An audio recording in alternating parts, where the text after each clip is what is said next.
Hi, and welcome back to the Agent Effect podcast. I'm your host, Paul Jarrett, and I'm here with Adam Cheyer and Babak Hodjat for the second part of our discussion about the evolution of agents. Listen, we want to talking about this from a kind of a business perspective. If I'm an enterprise and I'm now looking to kind of agentify my business in some way to break down some of these internal silos that we're seeing pop up, when you're deploying AI in a certain realm of your business. Like what would you say are some of the kind of the key design principles that businesses should think about when Yeah. thinking about that process? Yeah, so very important to think about their businesses as multi-agentic. I think that's a big important start. And I'll give you an example. Let's say you're a retailer and or yeah, and somebody calls in and they have to return something that they bought and they bought it from the brick and mortar. They have to return it online and then they want to buy a new one. Right there, they're hitting like three different departments, like the returns, the whatever upsell. Maybe we could Hmm. sell them something else, and then there's this shopping as well, right?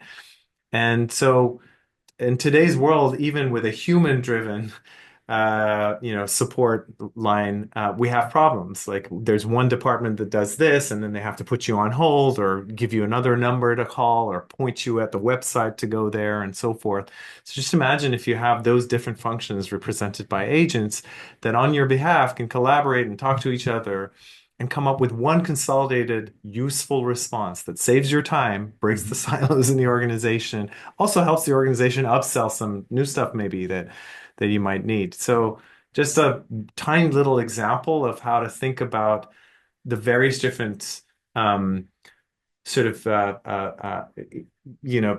what we can get from these agentic systems. Implied in what I described was the understanding of natural language. Yeah. That is not just on the interface and the production of natural language, which is the consolidation, but it's also the reasoning that allows these agents to talk to each other or make calls to various different APIs within that organization in order to look up whether we have a different size for the pair of jeans that you want to buy or, you know, um, that sort of thing. So that's kind of implied. It's kind of taken for granted, Hmm. but what these agents can do very well. So just at a high level, but that was just on the mainly that like the example I used was on a support call. You could think of it as we are doing this within Cognizant for our intranet. So employees using various different apps like finance or legal or whatever else it is that are now represented by agents and work together to help you. The example I use a lot is like I'm getting married, and what do I need to do in the system? That might have like legal implications, payroll implications, immigration implications. By the way, you did you know that you can take 10 days off if you're getting married, Hmm. bereavement know which agent to talk to when, and what if those agents need to talk to each other to be able to help you. So I think that interoperability again is brokered through these multi-agentic relationships. I don't know if you have any examples of that. Yeah, I think it's very, very interesting. One thing is once you start to have multiple agents, especially if they're developed from different Right. sources Source. and enterprises, the question is what language do they use to communicate? And obviously now that these systems can understand natural language, Exactly right. it's somewhat of a holy grail Mm. to be able to express things pretty freely, right? There's no hardwired command languages or API exact.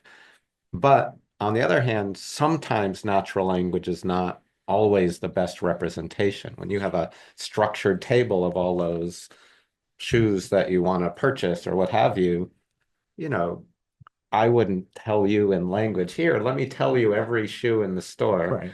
And because you're not going to remember it, it's kind of it's not compact.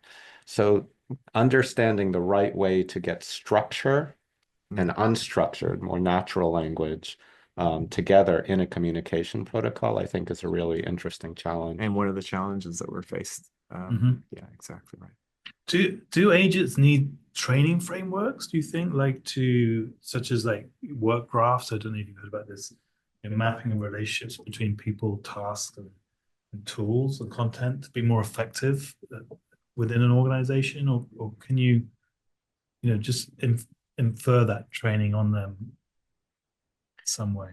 shape or form. Training, well, I mean, these models don't learn. Like, you're using large language models. They're pre-trained unless you collect data on the interactions that the agents have had, then label them and then do some fine-tuning. But if what you mean is training them as in identifying the processes within your organization that Exactly. they will Yeah. represent, I think there is, when you think about robotic process automation, there is a whole field around capturing processes, and now people are calling them agentic process automation. So some of those nodes within this rather rigid process could be agents. You could do that. I always think that kind of defeats the purpose a little bit. Mhm. You're imposing a lot of rigidity over something that could spontaneously kind of, organize and respond Evolve. back to you. Yeah. So while for certain processes you may be forced to do that, I often kind of want us to second guess whether or not we actually need to do it, or that's in place because it was a human driven, rigid kind of like process in the first place. We'll talk a little bit about, how should businesses, I mean, we talked about robotic process automation. So how do you think businesses should think about transitioning from that traditional, way of working to agents? Like, and should they, or should it be a combination of both? That they, Yeah, no, I think you can do this incrementally. This is my opinion okay. that we can actually, in fact, like RPA, like we can build on pre-existing processes or even organizations. Like Mhm. look at how your organization manually is operating right now, and you can augment those manual nodes with agents and have them connected. It does depend on what functionality we expect from each node in Mhm. there, and if it's too complex, then it's more augmentative and the human has a bigger role. But I think there's certain elements that can be autonomous, automated. But that's a good starting point. It doesn't mean that that's the ideal way to build your multi-agentic system. It may be that after you set it up that way, that you can actually optimize it even more. Well, last thing I'm going to say here is it is an incremental process. You don't have to go off and just knock everything out of your organization and say everything is going to be agentic like Mm. overnight. That's That's too disruptive and it's risky, and but you could start off where you think you can benefit the most and build out and have a process for empowering your employees to come up with their own agents, and a process for all the gates that agent needs to pass and all the tests that needs to happen and maybe sandboxing, whatever else it is, before you allow it to be plugged into the larger multi-agentic system and become discoverable. So I think um, that's one thing that I think it pays to think upfront how you would do that. But once you have that set up, then you can gradually incorporate agents in what you do. so. I guess one of the questions that the listeners might be thinking about is like, where are we seeing the most success with agents right now? Like, which businesses, processes, you know, are seeing returns on this? Like, can you talk to some of that? Either of you? Well, one area is just on, I referred to coding Right. the practice. Mm. So separately, I mean, most enterprises will have software coders, and going all in on coding with support from AI Mhm. has shown to have great return on investment. And there's debates, is it 15% improvement or 40% improvement? Right. But either way, that's a lot. And I think it does start to compound when you get teams working together in similar ways. They will all be able to start to automate their processes from specification, architecture, communication, and actual coding. Mhm. So I think that's somewhat of a no-brainer. Like if you're not having your developers work with AI as support, you're Missing missing something. out. Yeah. So that's one area. Obviously, customer support is kind of a low-hanging fruit in enterprises. I mean, there's a clear value proposition of, boy, if we could have less calls going to humans, while not having to give users the horrible phone tree style navigation of, you can do A, B, C, D, or E. Would you like to say this now? And it's just like, everyone hates those. If you could have a more natural interaction where you describe your precise problem and can actually do something on an automated way, or at least steer you to just the right department and summarize everything for that human operator to do, that's also a great return on investment. Um, and pretty much everywhere in the organization. I mean, marketing examples, I've seen companies have autonomous agentic solutions where they go out and scrape their own most popular tweets, best responding tweets, and generate new ones in like continually, or Interesting. Yeah. optimize SEO kinds of things. So this is literally a process that they set up when they go to a meeting, have automatic summarization of not only what happened in the meetings, but what are the next steps and what are opportunities that you might have not have been discussed in the meeting. Wow. As brainstorming tools, I love using multi-agent solutions where you bring agents in and give them different expertise areas. So as you said, you can prompt and say, you are a marketeer. This other one, you are an engineer, you are an architect, and you bring them into a meeting with multiple humans and see what these automated systems have to say, have to suggest, have to critique. And that allows you to have relatively small human meetings, but still get perspectives, a very wide set of perspectives on what would a designer have said? What would an engineering manager have said if you don't have one? So I think there's an innumerable potential for uses of AI, and those are some of the best ones I've seen so far. I think within Cognizant, we've been using it. Obviously, I mentioned the intranet. We've been using it for our RFP process, and it's wildly popular within Cognizant because it's just the throughput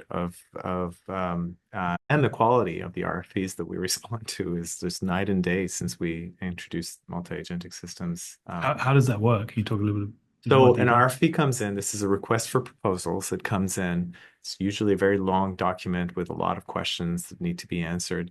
I mean, the first question is whether or not we even want to respond to this RFP. And so even there, using an agent that reviews the RFP, looks at what we've responded to before, knows what we're good at and what we typically, pass on.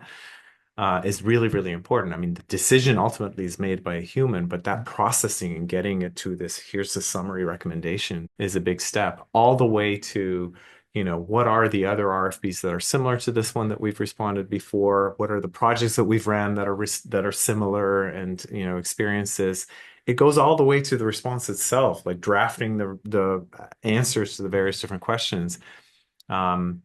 Yeah, that's just one example. Another example is on our hiring process. We get tons and tons of inbound resumes. And unfortunately, it's the inbound is so huge that we don't have a chance to actually review these resumes that come in. So it comes down to, up until recently, it was like keyword spotting, which is really, you're not really giving it a fair shot. Like someone may have not had the skills to put a good resume together, like especially for technologists, maybe they're not very good at writing down in a resume or formatting it well or being articulate about it, but they're really, really good engineer. They're lost in the shuffle. You'll never view them.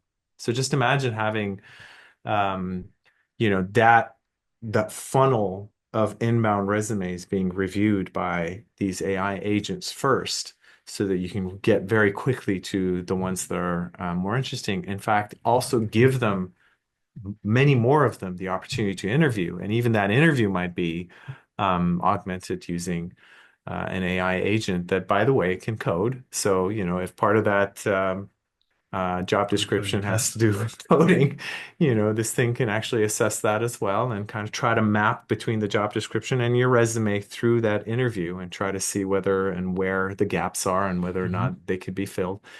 And it, so that's one other area, but there's so many, like the brainstorming thing is just amazing. Like, just being able to view something from many different perspectives. It's something that these large language models and these agents do very, very well. And Hmm. for us, we usually have a certain thread of experience that we bring to the table. And yeah, maybe we're really good and an expert in that, but it's kind of narrower than it should be. So yeah, definitely helps. So what do you think businesses are going to look like 5 to 10 years from now? We've it feels like we just hit this like inflection point where like agents are really taking off. Where do you think are the like 2 or 3 use cases that you could see really coming to fruition, or seeing businesses take agents to places they haven't taken them before? Like, do you have a sense of where it might be going with agents? I'll talk a little bit about, so we've talked a lot about uh, how agents are good. Hmm. I'll talk about a few things that I'm still waiting and missing from, so that may be coming in the future. Okay. First of all, most agent solutions we see are very text-based, and that makes sense because they're great with language, right? But a chat interface is not the ideal experience for most interactions. It's great for customer support because in customer support, you're going to be texting to a human already. So it's a very natural fit. But there's a reason why most websites and most apps in the world do not have a text chat interface. It's a graphical interface. So one area I would like to see agents improve is the way that they can supplement and augment graphical interfaces. So you can be clicking and driving. Graphical interfaces are familiar, they're useful, but language is great too. How do you marry the two seamlessly? Mhm. So that's one area. Second area is I talk about agents being great at knowing today. You can ask lots of questions and it can summarize or Mhm. even pull data, but um, trust around doing is still there. Like, can I trust this thing to actually be taking action on my behalf? I think there's still work to be done there. And the last I'll call out is this continued componentization or multi-agentization of our enterprises and then ultimately across enterprises, I think will continue. Today, it's not standard to integrate my agent with your agent, but we will get there, I think, in the future for your partnerships. There are reasons why information should flow across different, not only business units, but company boundaries. And that's another area where I think the future is coming. And when you add those three together and you say, what our businesses look like or business interfaces, experiences, I think you start to get a slightly different picture than what we have today. That's right. I mean, all of what Adam said, Yeah. actually building on his last point, I think we will also get to a point where you have non-aligned agents talking to each other and just coming up with that protocol, and the trust aspect of that is also very, very interesting. Just imagine, like Adam, you're working at Airbnb and, I'm sure, although maybe it's a secret, I don't know, but I'm sure you're working in some agentic systems there. But just imagine that your agentic system facing, like being used by consumers is also potentially being used by other agents, uh, right? And or in other settings where we put an agent out assuming that it's going to be used by humans, but there's nothing that says that another agent can't be using it, and that's the point where it's not fully aligned. I'm not even saying malicious. I'm just saying it might not be fully aligned because, one has the perspective, let's say, of the consumer in mind, and one has the perspective of the B2C Mm. business Yeah. in mind. So, how do you deal with that? What is the protocol? How do you trust this system? What happens with negotiations?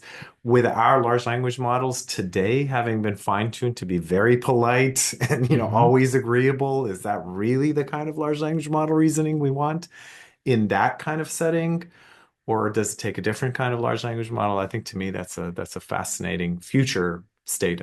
We're not there right now, but it's an interesting area. So we could end up in a world with agents talking to agents on our behalf, Agents talking to agents. Also, like I mean, negotiating. exactly. One other area where at the lab we're doing some research is How do you actually automatically create agents, like break agents into more than one agent, or have your agentic system kind of be alive in some ways. So that's also an interesting area. All kind of research right now.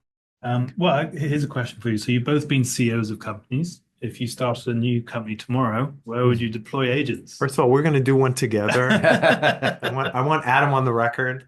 Where would you go first with your agents? It's an interesting question. I'm not in the mode yet of thinking about what my next company would be, Okay, so neither you'll have am to I. wait. Neither am I. Sorry. Yeah. Keeping your But cards close to your chest. it's I have certain views for sure about where I want the world to go. Mhm. I want agents to help humans connect more. I want, because really that's what it's about, human connection, human belonging.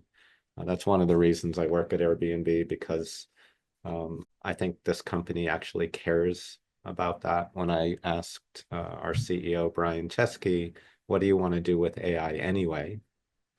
He didn't say, I want to use it to optimize sales of our business. He said, I want to connect people in the real world. And I'm like, that's powerful, right? Especially after COVID, where we're digitalization and there's a lot of divide right now in our country and in the world.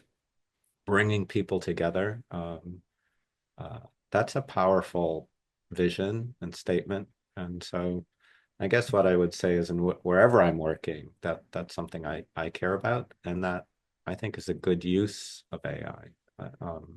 Less transactional, more about humanity. People.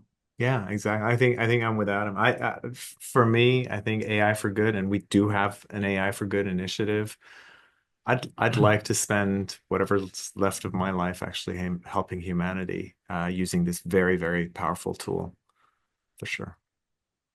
Just finally, one question, and I ask this to all the guests, like, what's your one takeaway for enterprise leaders thinking about, agents and how they should go about, applying them or, adopting them, or, is there something they should be doing differently? People going about it the right way? The one thing that comes to my mind is that agents and this new word, agentification, is really an engineering discipline now.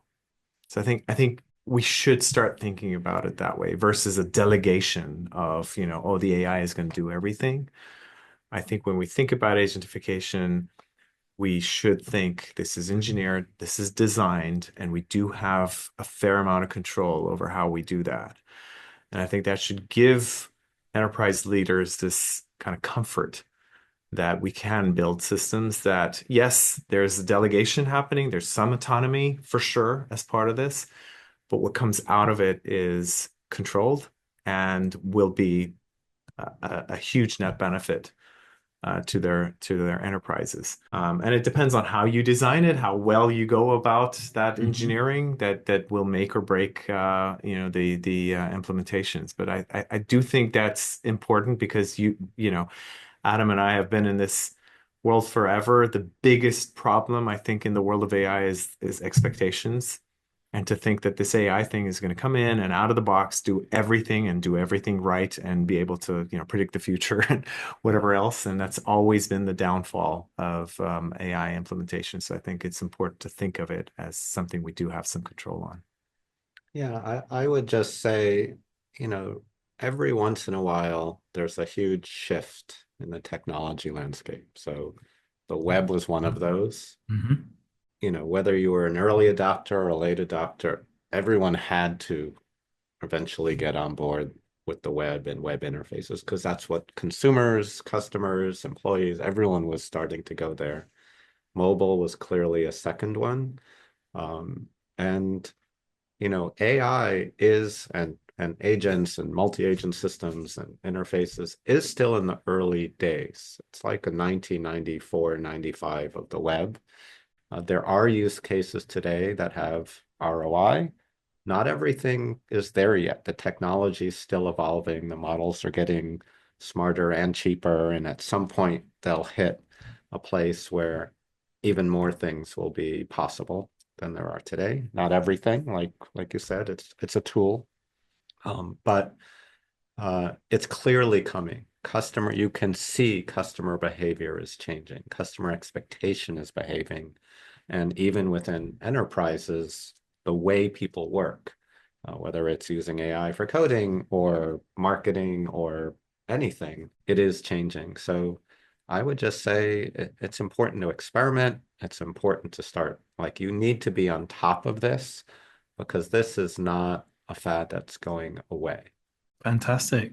Thank you so much, both of you. It's been a fascinating conversation. Adam and Babak, thank you very much. Yeah. Appreciate you being here. Thank you. Very fun. Thank you.